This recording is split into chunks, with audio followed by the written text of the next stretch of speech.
నిర్మల్ జిల్లా భైంసా పట్టణంలోని ఏసీబీ అధికారులు దాడులు చేశారు. ఈ దాడిలో municipal commissioner Venkateswarlu, bill collector Vidyasagar పట్టుబడ్డారు. పురాణం బజార్కి చెందిన రాధేశ్యామ్ ఇంటికి అనుమతులిచ్చేందుకు 30,000 లంచం ఇవ్వాలని డిమాండ్ చేశారు. లంచం తీసుకుంటూ ఉండగా రెడ్ హ్యాండెడ్ గా పట్టుకున్నారు ఏసీబీ అధికారులు. భైంసా మున్సిపల్ కార్పొరేషన్ కమిషనర్ గారు వెంకటేశ్వరరావు గారు మరియు బిల్ కలెక్టర్ విద్యాసాగర్ ఇద్దరు కూడా లంచం తీసుకుంటూ ఏసీబీకి రెడ్ హ్యాండెడ్గా పట్టుబడ్డారు. లాలాసరికి రాధేశ్యామ్ అనే బాధితుడు 2022లో పర్మిషన్ తీసుకుని 2 అంతస్తుల బిల్డింగ్ నిర్మించుకున్నాడు.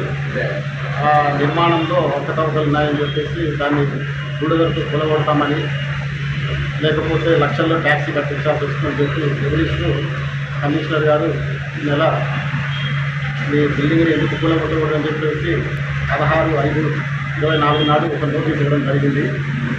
అటు నోటీస్ ప్రకారము ఆ ఇల్లు కూలగొట్టకుండా లక్షల్లో ట్యాక్స్ వేయకుండా ఉండడానికి గాను 30,000 రూపాయలు లంచం కమిషనర్ గారు విద్యాసాగర్ బిల్ కలెక్టర్ గారితో అందించడం జరిగింది.